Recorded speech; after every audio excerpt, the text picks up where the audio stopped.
నమస్తే, welcome to hit TV. ఈ రోజు మనతో పాటు సీతారామరాజు గురువు గారు ఉన్నారు. వారితో మాట్లాడి అనేక విషయాలు తెలుసుకునే ప్రయత్నం చేద్దాం. నమస్తే గురువు గారు. ఓం నమ శివాయ. పరమేశ్వర కృపా కటాక్ష సిద్ధిరస్తు. సర్వే జనా సుఖినో భవంతు. గురువు గారు, గ్రహ దోషాలు ఉంటే అసలు ఎలాంటి సమస్యలు వచ్చే ఛాన్సెస్ ఉన్నాయంటారు? వాస్తవానికైతే తల్లి, గ్రహ దోషాలు గ్రహాలలో 9 నవగ్రహాల వల్ల జరిగే దోషాలలో పరిణామం ఏరు. మూడిటి వల్ల జరిగే సమస్యలు వేరు. ఒక కుజుడు, ఒక శని, ఒక కేతు, ఈ మూడు. తర్వాత రాహు, కేతు, శని, ఈ మూడిట్లో ఉండవలసిన విషయాలలో మనిషికి అనేది కొన్ని రకాలుగా ఇబ్బందులు పడుతూ ఉంటారు. శని పట్టింది అని అంటే ఒక్కొక్కరి జాతక రకంగా 7 సంవత్సరాల దాకా ఉంటుంది. ఒక్కొక్కరి జాతకంలో సంవత్సరం వరకు ఉంటుంది. శని ప్రభావం వల్ల మనిషి ఏమైపోతుంటాడంటే నీరు గారిపోతూ ఉంటాడు. ఆ శని వల్ల జరిగే కొన్ని పరిణామాల వల్ల మనసుకి నిలకటలేని ప్రభావాలు కొన్ని జరుగుతూ ఉంటాయి. శని బలమైన నడవల్లో నడిచినప్పుడు మనిషి ఎదగగలుగుతాడు.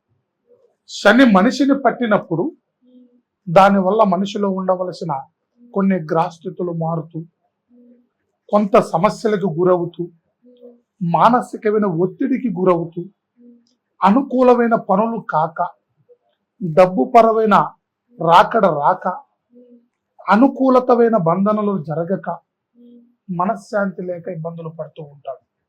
అలాంటి గ్రహస్థితులలో శని స్థానం ఎక్కువగా ఉన్నప్పుడు మనిషి చేయవలసింది నల్ల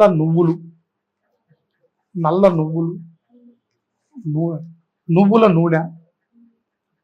శనికి శనివారం నువ్వులు నైవేద్యంగా పెడుతూ, నూనెని స్వామివారికి అభిషేకం చేస్తూ,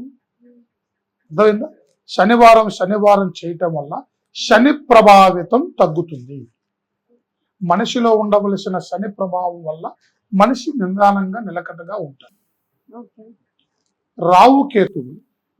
ఈ రావుకేతువుల ప్రభావం వల్ల మనిషి ఏమవుతాడు అనంటే మనిషిలో ఉండవలసిన స్థితిగతులు, కుటుంబ కలహాలు పెరుగుతాయి.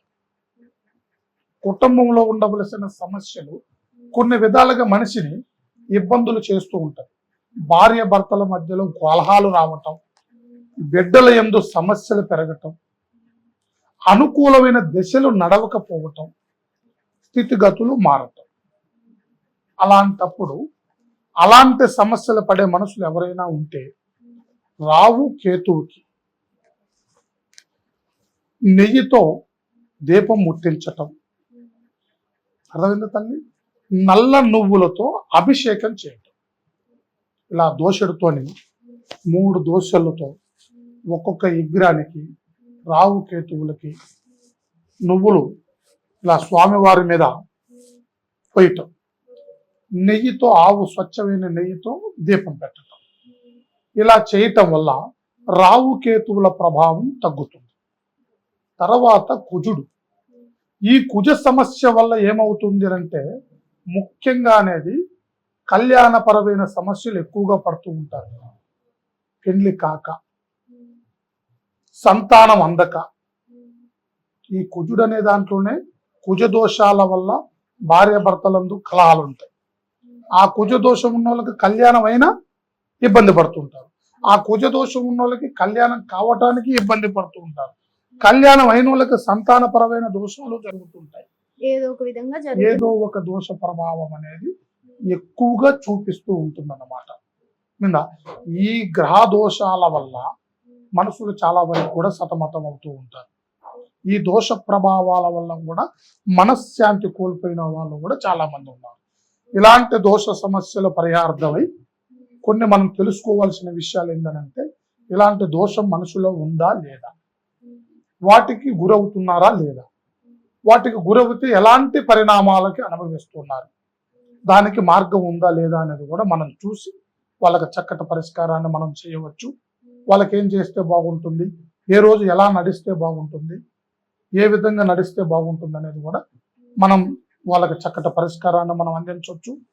వాళ్ళు మనల్ని సంప్రదిస్తే వాళ్ళలో ఉండవలసిన దోషానికి ఏ విధమైన కార్యాలు చేస్తే బాగుంటుంది, ఏ గ్రాస్థితికి ఏం చేస్తే మీరు కుదురు పడతారు, మీకు ఏది వర్తిచ్చి నడుస్తూ ఉన్నారు, ఏ దోషాన్ని ఏ విధమైన దిశలో నడిపిస్తే మంచి జరుగుతుంది అనేది మనం చక్కటి పరిష్కారాన్ని మనం అందించవచ్చు.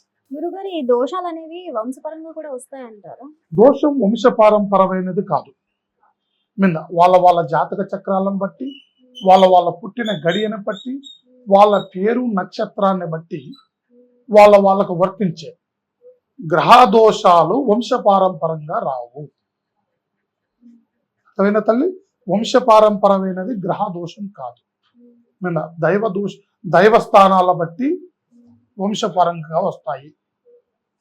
ఇంట్లో ఉండవలసిన దైవాలు, పొలిమేర దేవతలు, వీటి వల్ల వాళ్ళు శాశ్వతంగా కొలుసుకుంటూ వస్తుంటారు తాతల తరాల కాడి నుంచి. వాటి వల్ల వంశపారంపరమైన ఇబ్బందులు కొన్ని జరగవచ్చు.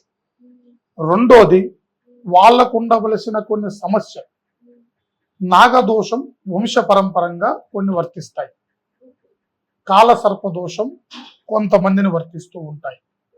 అకాల సర్పదోషాలు కూడా కొన్ని వర్తిస్తూ ఉంటాయి. అంతేగాని గ్రహ దోషాలు వంశపరంపరంగా ఉండవు.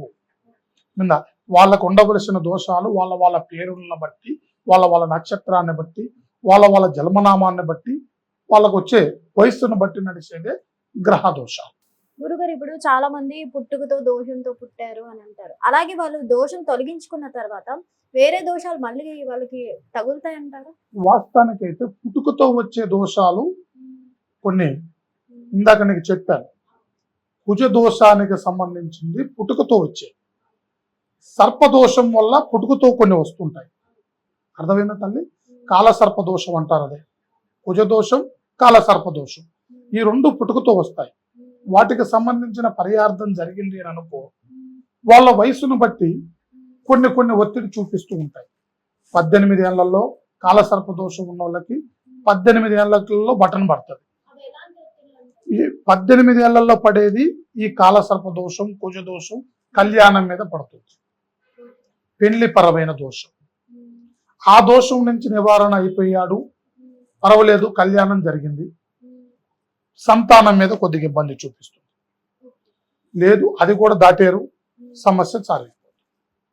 ఇక మీదట వాళ్ళని సమస్య చేయదు.